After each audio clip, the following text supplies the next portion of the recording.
Hello, and I am Anna Kurian, and I teach at the Department of English at the University of Hyderabad. Today, we will be talking about aging and vulnerability, and we will be speaking about it at some length in how it is represented in literature. We'll begin with a couple of definitions as to how we think about or how we have come to this understanding of the word vulnerable and vulnerability. The word vulnerable comes to us from the Latin vulnus, meaning wound. And this is, of course, something which would have been covered in your initial lessons in this course. Now, vulnerable means that which is capable of being wounded, which is capable of suffering physical injury. Now, of course, we also use it in a metaphorical sense when we speak about the fact that we can be vulnerable or we are open to being vulnerable to somebody else. That is, that we can demonstrate our own willingness to be hurt and show ourselves at our weakest and at our most vulnerable because we trust somebody. However, vulnerability in the sense that we are using it today is in the sense that it was used from 1947 onwards, when to be vulnerable is used to designate a person who is in need of special care or support or protection because of age, disability, the risk of abuse or neglect, etc. This, I would think, requires a little bit of unpacking, because when we think about designating people as vulnerable, we are identifying people groups on the basis of age or disability, physical characteristics, but sometimes also in terms of social phenomenon, which then designates them as a special group or individuals who stand higher chances of being abused, neglected, etc.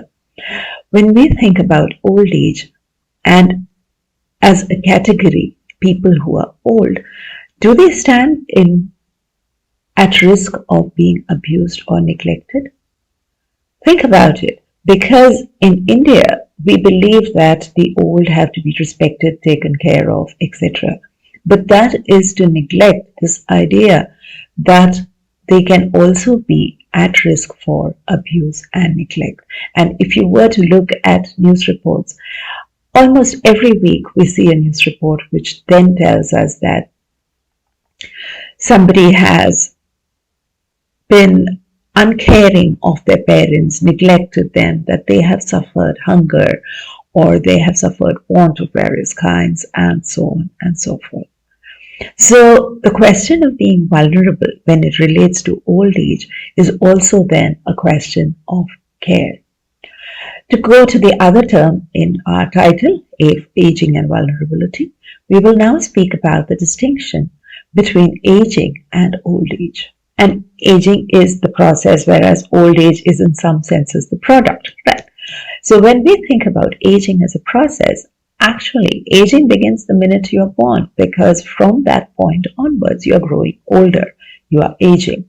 However, we usually use the word to think in terms of or to speak of people who have crossed a certain age bar, and that depends upon the person who's speaking more than the person who's being spoken about, if you think about it. Because for the very young, even somebody who is 40 years old is said to be aging. Whereas for those who are 40, it would be somebody who is maybe 80 or at least 65. But aging is usually something that we speak about when we speak of grey-haired, wrinkled people who have crossed their 50s and are heading into what we think of as old age. There is, of course, the question that how do people react to their own aging and that of those close to them? Think about this, because in societies, and these are across the world now, which prioritize young people, which prioritize activity, when we think about aging, we are thinking about those who are slowly losing their abilities to keep up in terms of agility and activity with those who are young. So how do people react to their own aging? Usually with a degree of fear. People are And this is, of course, a generalization, and all generalizations have exceptions, but people are usually afraid of old age. And those close to them, when they look at the old, what do they look at them with? Sometimes pity, regret, sorrow, but also with a consciousness that soon enough they will be in that place. And that sometimes leads to a discomfort with those who are old, because nobody likes to be reminded of their own capacity for growing old and of their mortality. And in some ways, aging is to do with the idea of mortality itself, isn't it? Because when we speak about aging, we are also speaking about a slow movement towards death, extinction, annihilation, etc. And because of that, the fear of aging is connected also to the fear of death.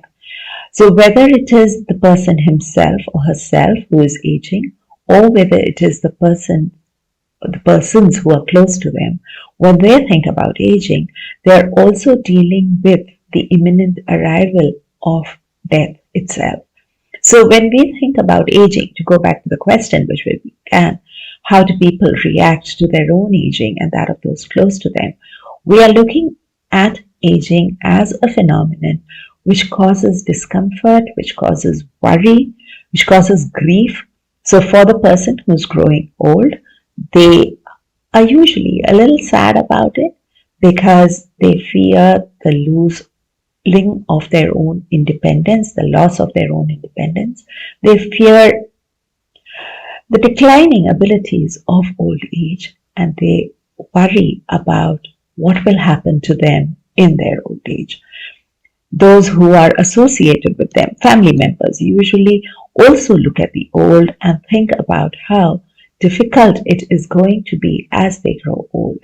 So we are then thinking in terms of aging and old age, not as a period of life which is great, something to be happy about, but something that brings with it worry. And that is something which we shall be looking at in some detail as we go through these lessons on aging. Next, we shall be looking at the linking of the two, vulnerability and aging. Now, when we speak about the old,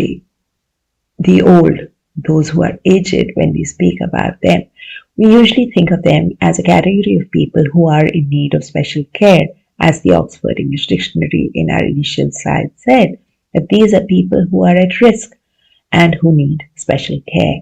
So what are the special needs of those who are growing old, those who are aging? They usually fall into three spheres. There is, of course, the physical, then there is the mental, and there is the emotional. Associatedly, of course, there are also other categories in which they need special attention. These would be in terms of maybe their finances, these would be in terms of the socio-cultural ways in which people relate to them. But primarily, when we think about old age, we think about it in terms of the physical. Now, this is, of course, because aging and old age brings with it changes to the body. This is something that we are all familiar with because the abilities of the human body slow down as age advances. Right? There is a debilitating rather than a strengthening of the human body, and people who have been used to doing certain things effortlessly suddenly find that it requires a lot more effort to achieve the same ends. So as people grow older, their strength lessens, their speed lessens. So say a woman who could cook an entire meal in an hour suddenly finds that it takes a little bit more time. A person who was capable of walking a few kilometers in half an hour now discovers that they can only do so in an increased quantity of time. And there is also the fact that as age advances, there are medical problems that come with it.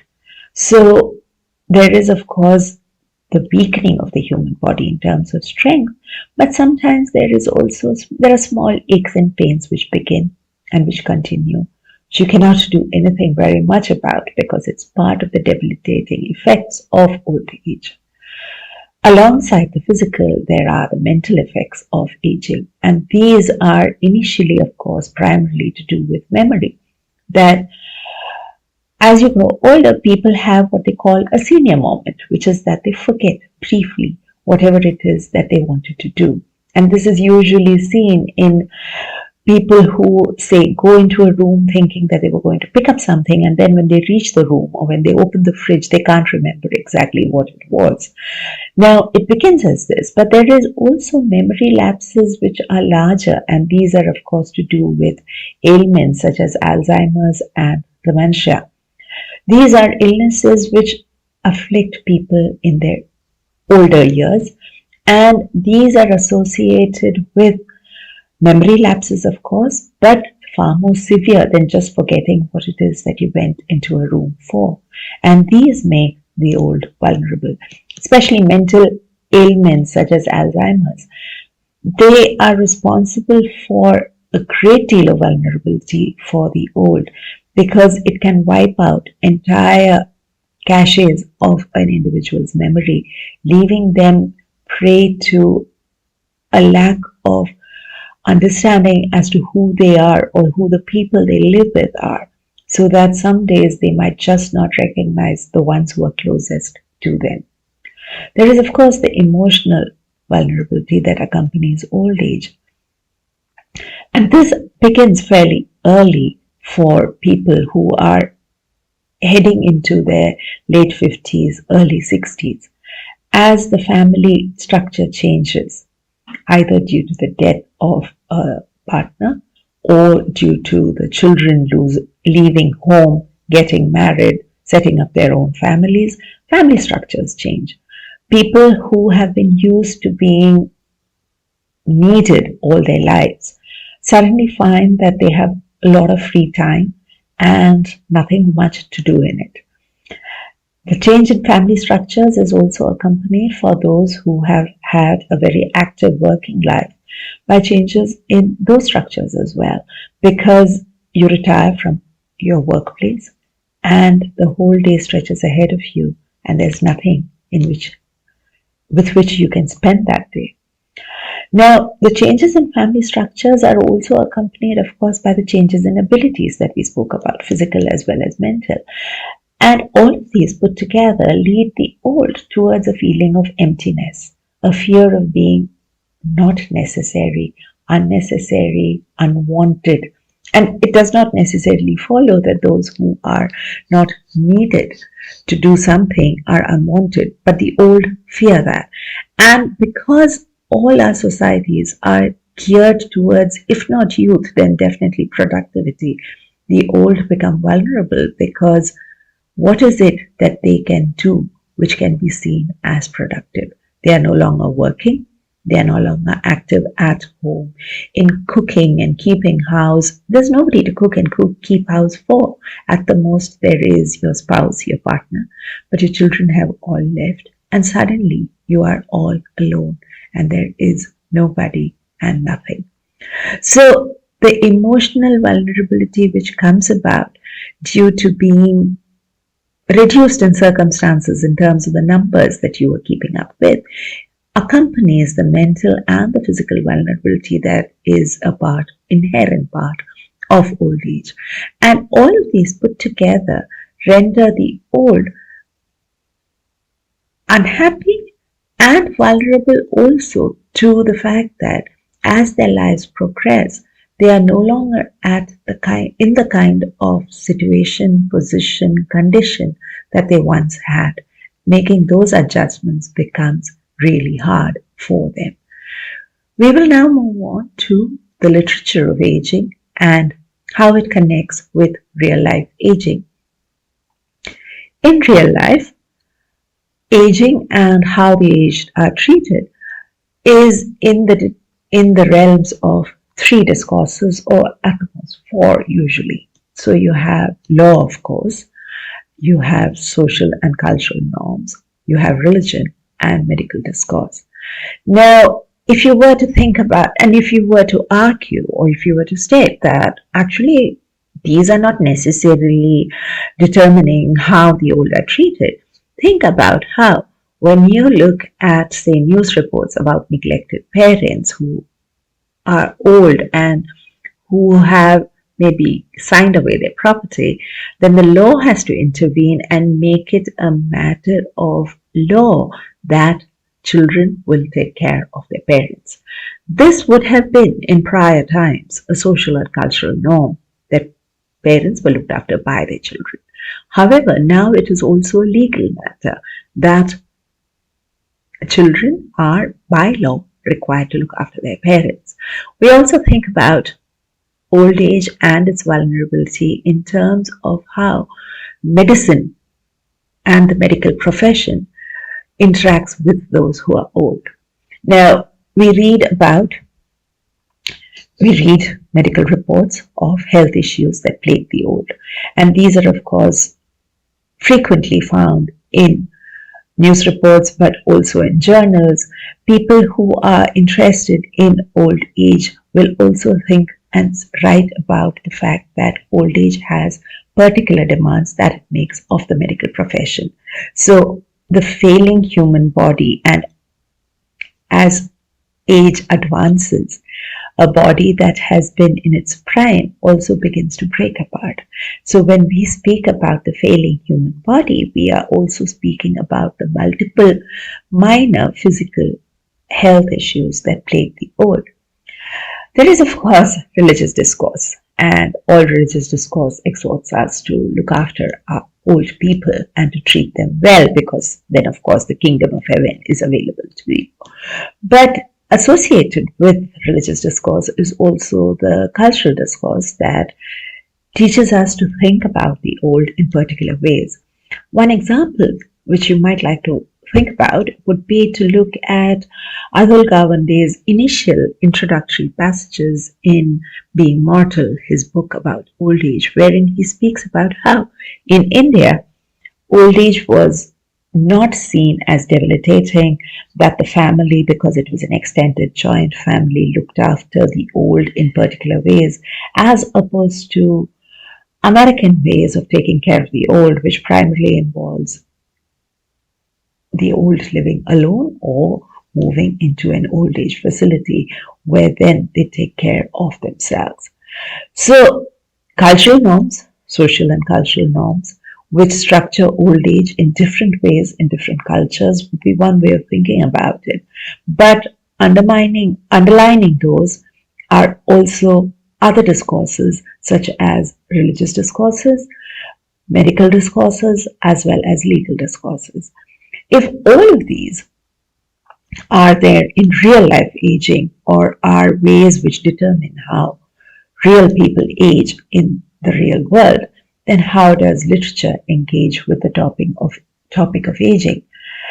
Literature of all kinds, whether we are speaking in terms of the genres of poetry or drama or fiction, whatever it is, the essay, of course, all of it speaks about aging. And they treat it imaginatively, even as they are tethered to the cultural norms and the context from which that literature emerges. So if we were to speak in terms of Indian writing in English and how they speak about old age, it would be in terms of Indian context, as opposed to, say, American context, which speak about old age, or British context, English context, which speak about old age. So all literature, and as we proceed with this lesson, you will discover that we will speak about poems, we'll speak about, of course, plays, fiction, everything which deals with old age. But we cannot speak of an old age which is not tethered to the cultural context from which it emerges. We also should keep in mind that literature, as in the case of old age, as in all other cases, in some senses holds a mirror up to the way in which the old are treated in that society from which that literature emerges, but also is a way of thinking about the old and charting new ways to think about them, which are not necessarily yet seen in society. So even as they represent old age in maybe the stereotypical or the typical ways in which society treats the old, they also work and offer us some ways of subverting those representations. They work against the prevalent modes of seeing old characters, and they shape the ways in which we might in the future look at the old. This is just a sample of the kind of stuff that is available which in literature treats of the old. One of the most famous, in fact, for me, of course, it would be the most famous representation of old age in literature is Shakespeare's King Lear.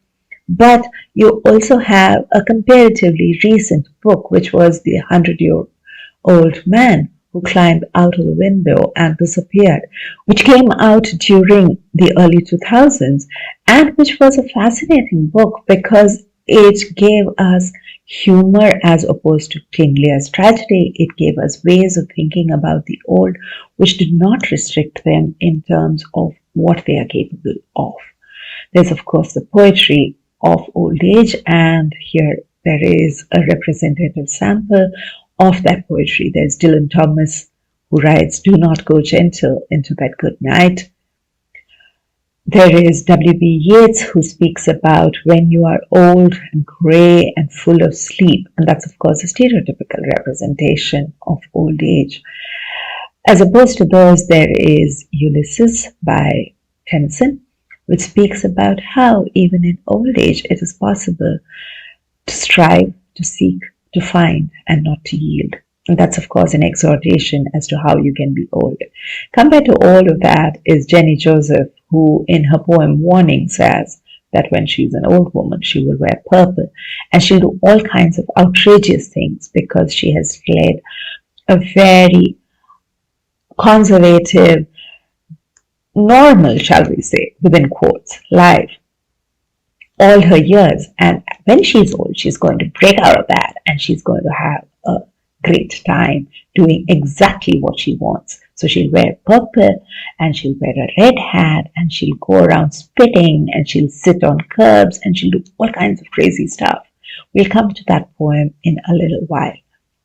Now, traditionally, the study of aging and old age was a part of the medical and sociological disciplines. In terms of medicine, it was called geriatrics. In terms of sociology, it is gerontology. Now, gerontology studied the experience of aging as seen across public policies and programs in terms of economic status, social support, and health status. If you were to think about all of this, it's also a way of looking at the old in terms of all the parameters, right? That how do public policies shape the life of the old? What are the programs that are available for them? So are there places where they can meet, where they can interact with other old people? How does economic status change the life of the old? And this is something which we are speaking of the old as a unified category. There is no unified category for the old because those who are poor, even in their old age, will work as opposed to those who are well off, who can hire people to take care of them. What are the social support agencies and structures that are available for the old?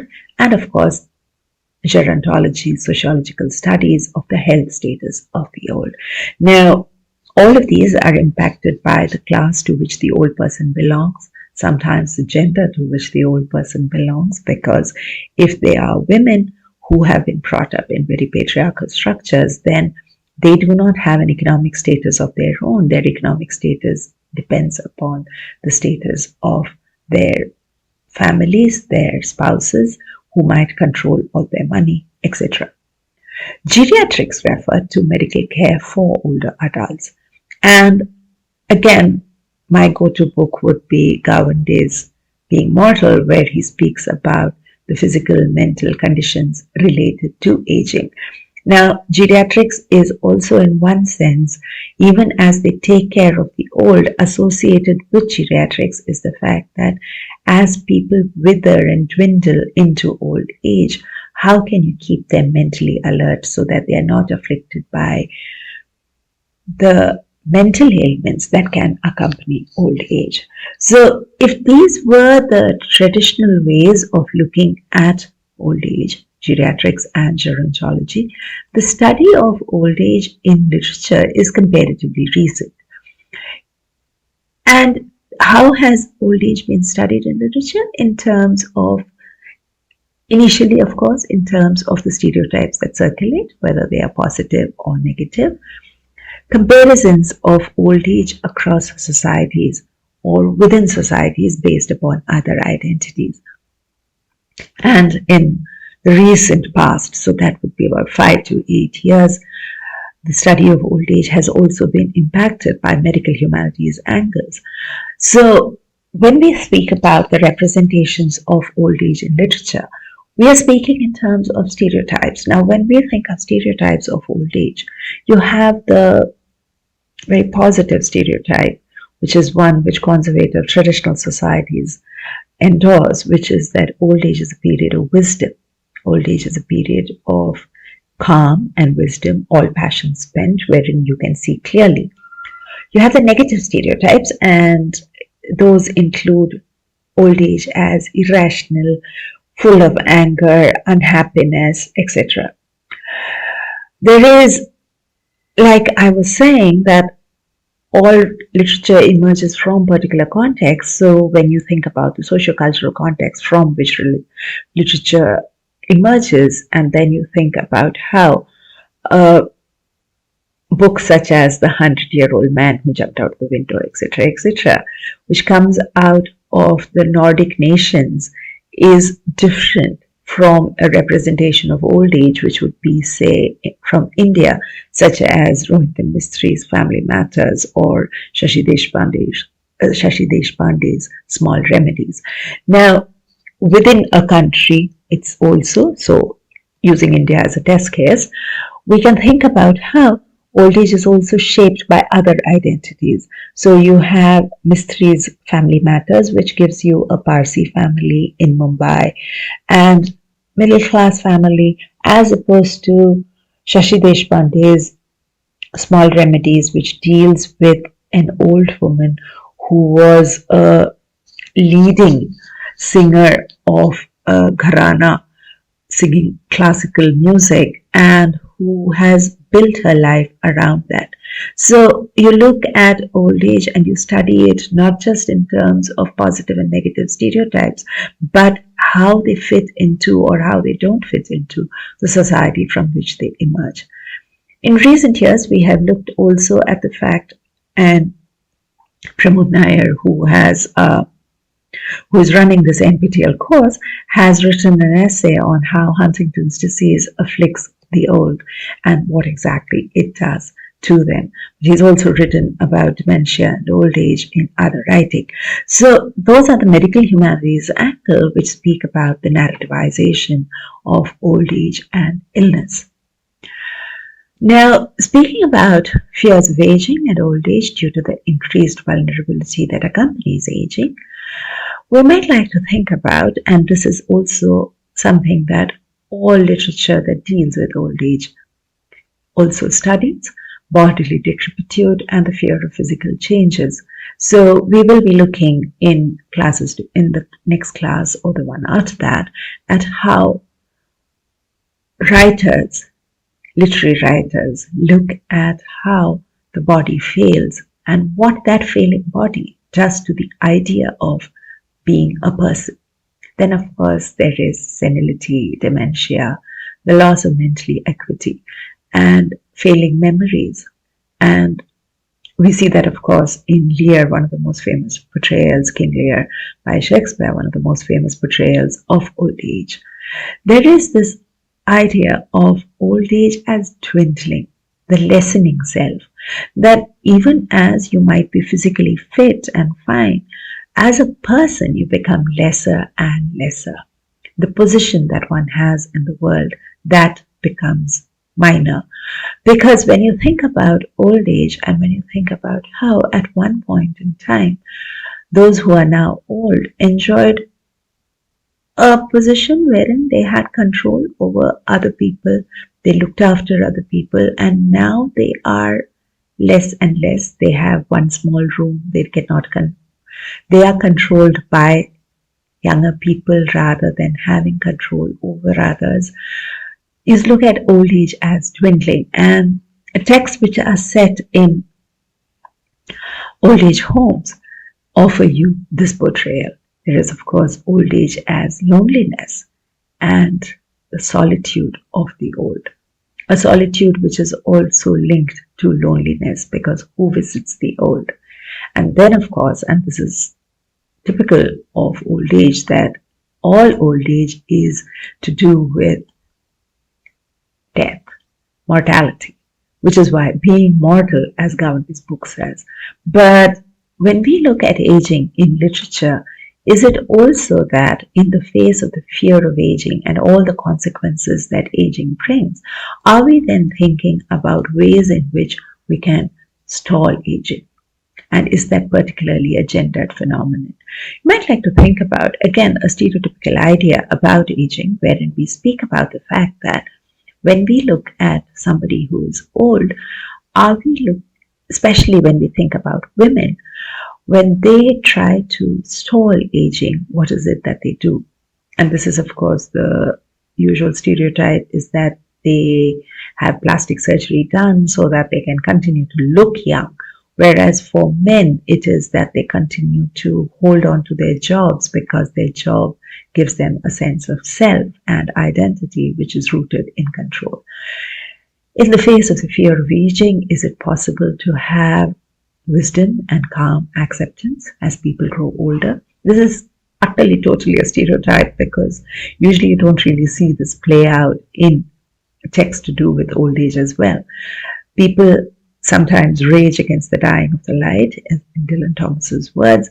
In other words, in other texts, they try to continue to live vibrantly as they once did, in a reduced fear maybe. And for this, you should think about a text such as Richard Osman's Thursday Murders series, because Thursday Club, which is a murder series, right? And where they speak about how there are these old people who, even though they're old, are determined to snatch what they can from life. And then there are those who are old and who completely withdraw. They would rather slip away than be a part of life itself. We'll take a short break now, and we'll come back with our next lesson in a little while from now.